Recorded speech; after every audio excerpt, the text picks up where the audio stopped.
Te salut! Sunt psiholog Adrian Manea și îți spun bun găsit la Doza de Psihologie.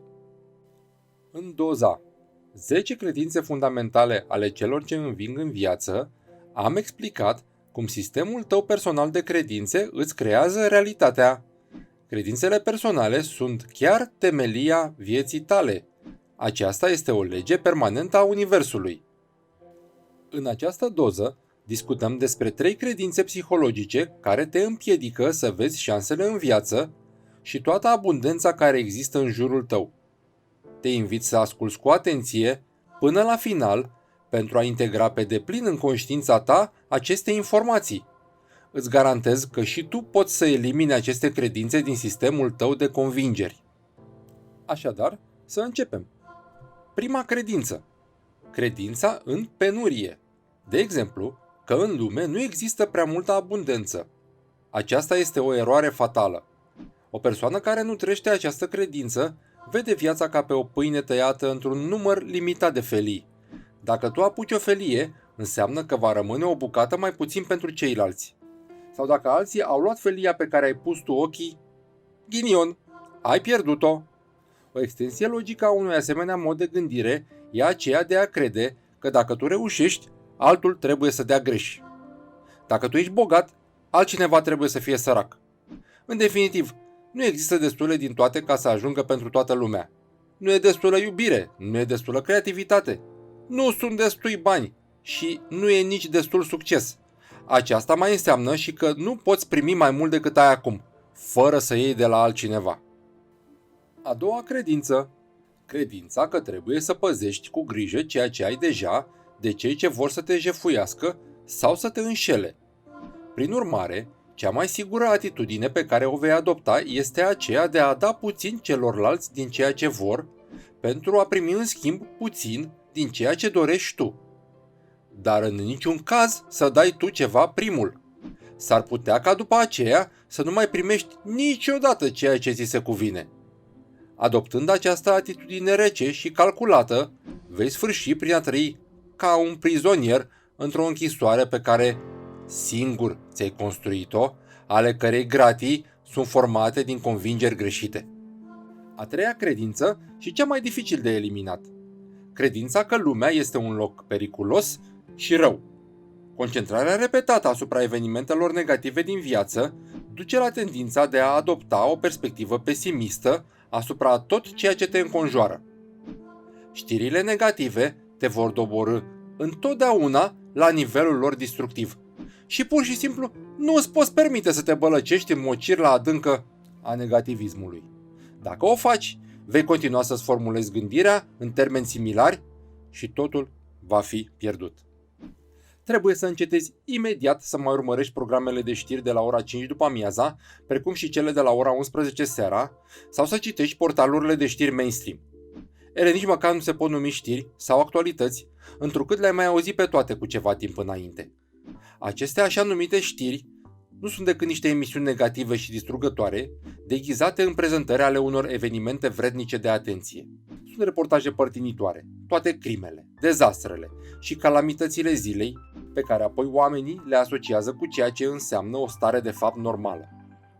Toate aspectele negative ale vieții, cele mai grave, cele mai sinistre, mai sângeroase, beneficiind de cea mai mare publicitate, dobândesc în mintea ta o aură de importanță mult mai mare decât merită.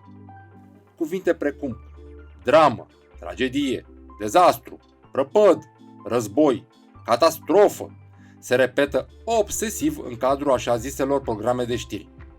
Oamenii sunt gata să se identifice cu ele pentru că întăresc ceea ce ei cred deja că reflectă realitatea.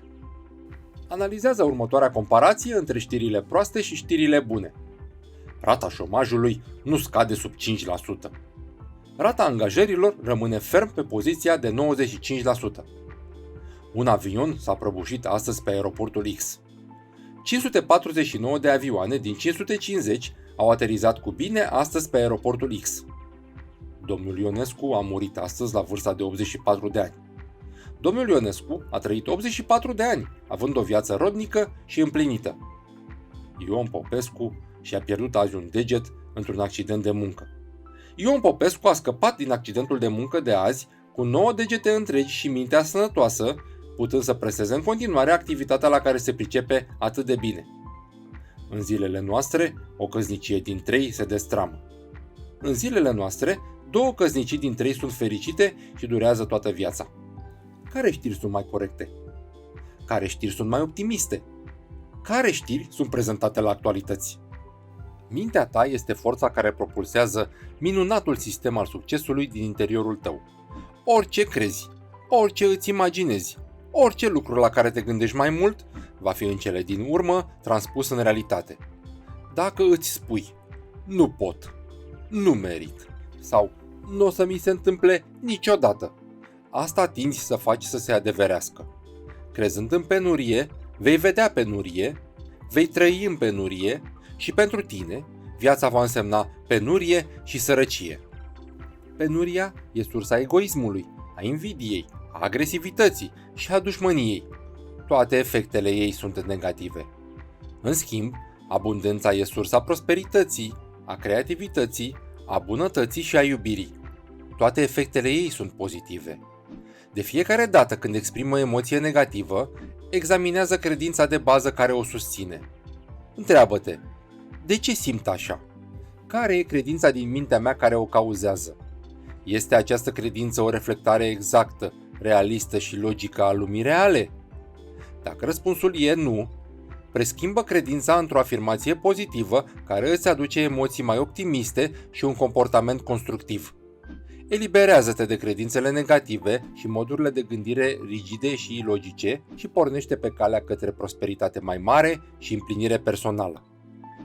Acestea au fost cele 3 credințe psihologice care te împiedică să vezi abundența din jurul tău. Eliminarea lor din sistemul tău de credințe te va face să te bucuri de o energie și de o hotărâre sporite, de o carieră mai împlinită și de un mai mare sentiment al scopului și direcției în viața ta. Dacă ai o părere sau dorești să transmiți un mesaj, lasă un comentariu.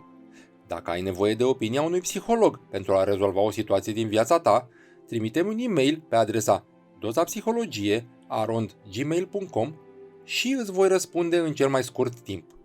Asigură-te că te abonezi ca să fii la curent cu cele mai folositoare informații din sfera psihologiei și a dezvoltării personale. Eu îți mulțumesc că ți-ai luat și astăzi doza de psihologie.